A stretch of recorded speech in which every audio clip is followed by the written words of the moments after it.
Aquello que les contaba de un señor que soñó que le guillotinaban y era porque le había caído uno de los barrotes de la cabecera de la cama sobre el cuello. Es decir, soñar es algo mucho más complejo de lo que sugieren esas hipótesis que mencionábamos.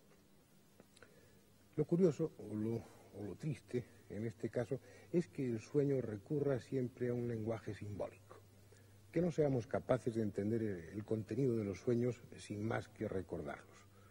Según parece, los sueños están manejando unas claves que desconocemos, un lenguaje que es absolutamente simbólico y que hay que interpretar después. Algo que mucho más importante y mucho más trascendente que lo que estamos haciendo en estos programas se ha hecho desde siempre. El interpretar los sueños ha sido una profesión prestigiosa. No hay más que recordar, por ejemplo, aquel célebre sueño que tuvo el faraón de las 7 vacas gordas y las 7 vacas flacas y que tan acertadamente, pensamos, interpretó el bíblico José. La interpretación que dio José a ese sueño del faraón es algo que ha influido decididamente en la interpretación que en líneas generales dan los cabalistas a los sueños de ganado.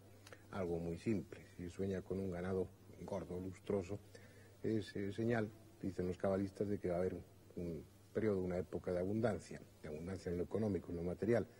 Y si el ganado es un ganado flaco, es un ganado que no está en buenas condiciones, va a significar deterioros o escasez en lo material. Como ven, es una interpretación, yo creo que demasiado simple. Desde un punto de vista psicoanalítico, las cosas son distintas. El ganado que aparece en los sueños no es tal ganado. Está simbolizando, aunque parezca insultante, a las personas.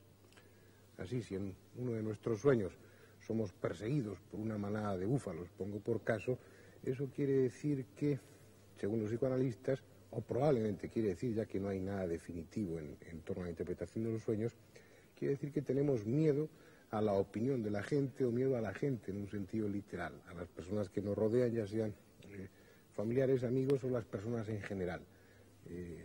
Depende fundamentalmente de la actitud que tengamos en el sueño frente al ganado, de la actitud que tenemos en la realidad frente al resto de las personas. Pero también hay que tener en cuenta una serie de consideraciones que no está de más hacer. Por ejemplo, será diferente el ganado que aparece en los sueños de una persona que trabaja con el ganado que en el sueño de una persona de ciudad. En el caso de un ganadero, pongo como ejemplo, el soñar con ganado tiene que tener un sentido diferente, ya que ahí el ganado estaría simbolizando el trabajo o preocupaciones referidas al trabajo. En el hombre de ciudad, el ganado no abunda en su vida cotidiana, entonces tendría un simbolismo mucho más inconsciente, mucho más ligado a los arquetipos, mucho más profundo. También cada uno escoge los elementos para manejar en su sueño y les da una propia simbología. Yo les decía en uno de estos programas que realmente lo ideal es que cada uno de nosotros interpretemos nuestros propios sueños, porque los símbolos que manejamos aquí, que estamos mencionando, son símbolos a un nivel muy genérico. Cada uno les da un propio sentido. Es diferente el perro que aparece en sueños de una persona que ama a los perros que ese mismo perro aparezca en los sueños de una persona que siente fobia hacia los perros. En un caso estaría expresando un sentimiento placentero y en el otro podría ser utilizado el perro como símbolo para expresar la angustia, para cristalizar la angustia. Como ven, los elementos que aparecen en el sueño tienen una interpretación. En general, todos los elementos que componen la naturaleza pueden ser interpretados, no solamente los animales, sino los vegetales. Por ejemplo, el árbol también tiene una interpretación a nivel de sueños. El árbol tendrá un sentido diferente en nuestro sueño según cómo aparezca y según las partes que aparezcan del árbol. Es distinto soñar con un árbol solitario a soñar con detalles, con las ramas, con las hojas, por ejemplo. Desde un punto de vista psicológico, el árbol, cuando es una figura solitaria, cuando es un árbol que aparece en primer término como protagonista del sueño, el árbol ese está simbolizando generalmente a la figura paterna. El árbol sería el padre, el símbolo que en nuestro sueño está representando al padre. Por ejemplo, si ese árbol que vemos aparece caído, por ejemplo, o a punto de caer por el viento, por cualquier otra circunstancia, eso estaría reflejando el miedo a perder la figura paterna, el miedo a que el padre muera, a que el padre desaparezca, o, si el padre ya ha muerto, toda la angustia que eso conlleva, la inseguridad que produce el que falte la figura paterna dentro de nuestra vida. Hay otras interpretaciones, como no, también con un contenido sexual, desde un punto de vista psicoanalítico, El tronco del árbol puede estar simbolizando el elemento sexual masculino, y las hojas tendrían una interpretación puramente femenina. El soñar que subimos a un árbol sería sexualmente expresión de un deseo reprimido de tener relaciones sexuales, y en cambio caer de un árbol significaría, desde un punto de vista simbólico, desde un punto de vista onírico, miedo a las relaciones sexuales. Los cabalistas, en cambio, manejan unos criterios tan simples como en el caso del ganado. Para ellos, desde un punto de vista mágico, ocultista, el soñar con un árbol frondoso, con un árbol lleno de vida, estará simbolizando la llegada o la próxima llegada de acontecimientos favorables en lo material, ganancias de algún tipo.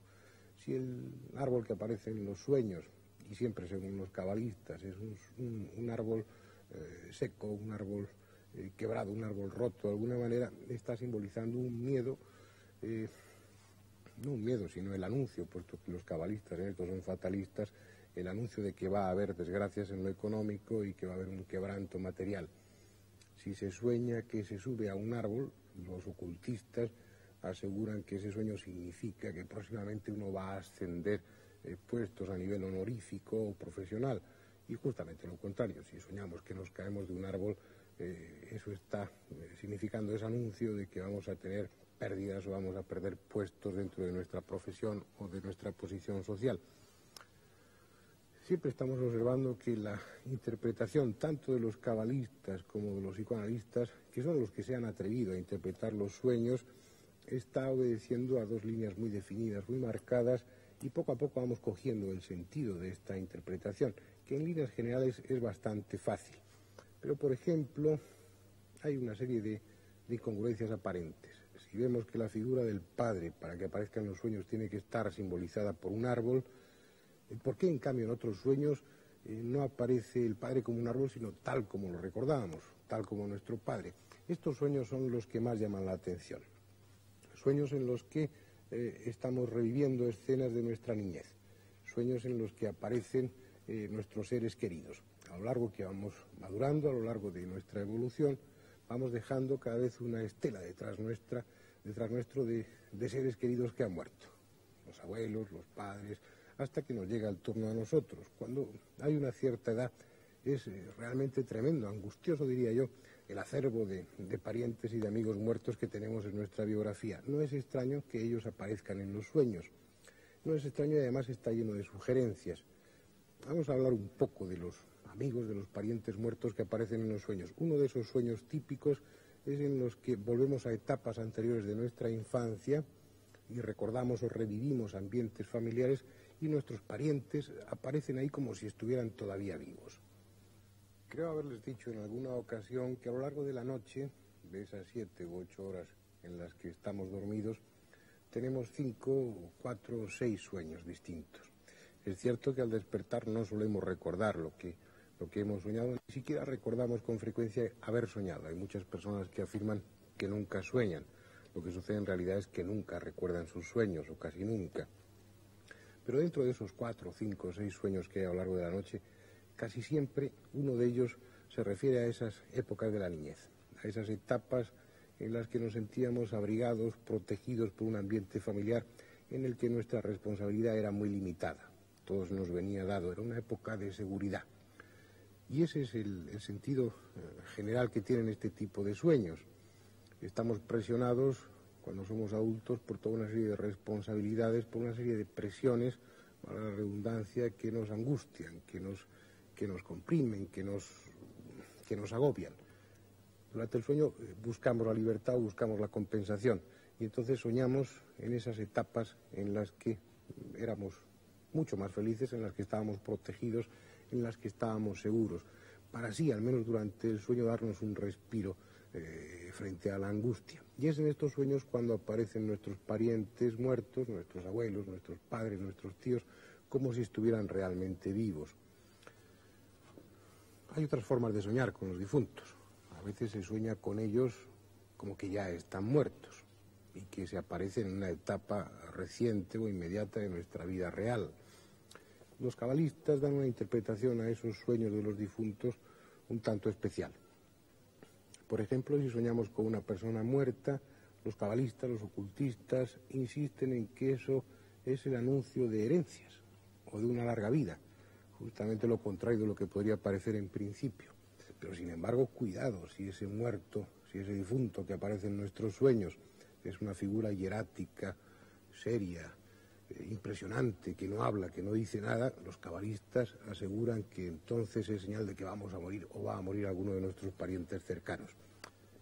Conviene decir ya al final de estos varios programas dedicados al tema de los sueños que la interpretación que recogemos aquí de los cabalistas, que es la interpretación que figura en la mayoría de los libros de divulgación sobre el tema, es una interpretación que hay que mencionar, puesto que estamos hablando de eso, de la interpretación de los sueños, pero que a mí en lo personal no me satisface en absoluto. Tengo el mismo sentimiento frente a esas interpretaciones cabalísticas de los sueños que frente a los horóscopos que aparecen en los periódicos o en las revistas.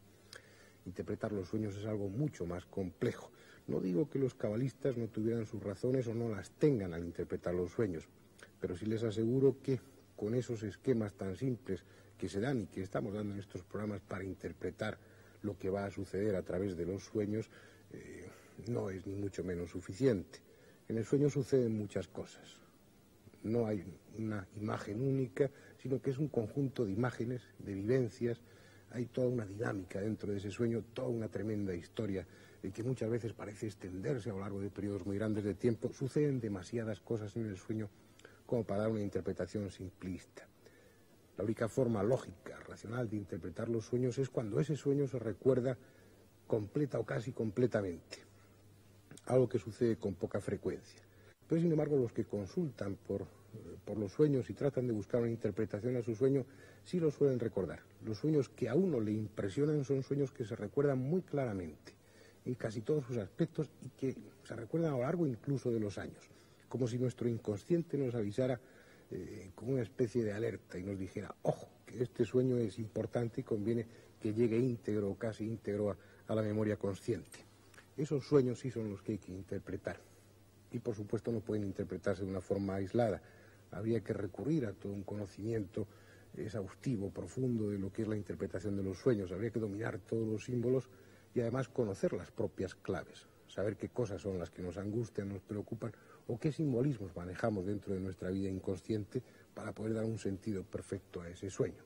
Pero además, como hemos visto a lo largo de estos programas, hay una serie de sueños que son especiales, que no encajan dentro de esta especie de simbología de baratillo, y valga la expresión, que son sueños que escapan al tiempo, como les mencionaba al principio del programa, sueños en los que somos capaces de ver acontecimientos que están sucediendo a muy larga distancia, sueños que nos avisan de hechos que van a suceder y que efectivamente después comprobamos que suceden, sueños en los que parece que alguien está hurgando en nuestra mente, sueños que están presentes en los contactados, uno de los temas que más interesa en este momento a la ufología, como si el sueño fuera esa puerta para penetrar en lo inconsciente y lo inconsciente fuera el auténtico motor de nuestra vida, como si el inconsciente fuera algo más que una especie de sótano oscuro que hay detrás de nuestra conciencia, como si el inconsciente, algo que sabemos perfectamente los que nos dedicamos a tratar las enfermedades psíquicas, fuera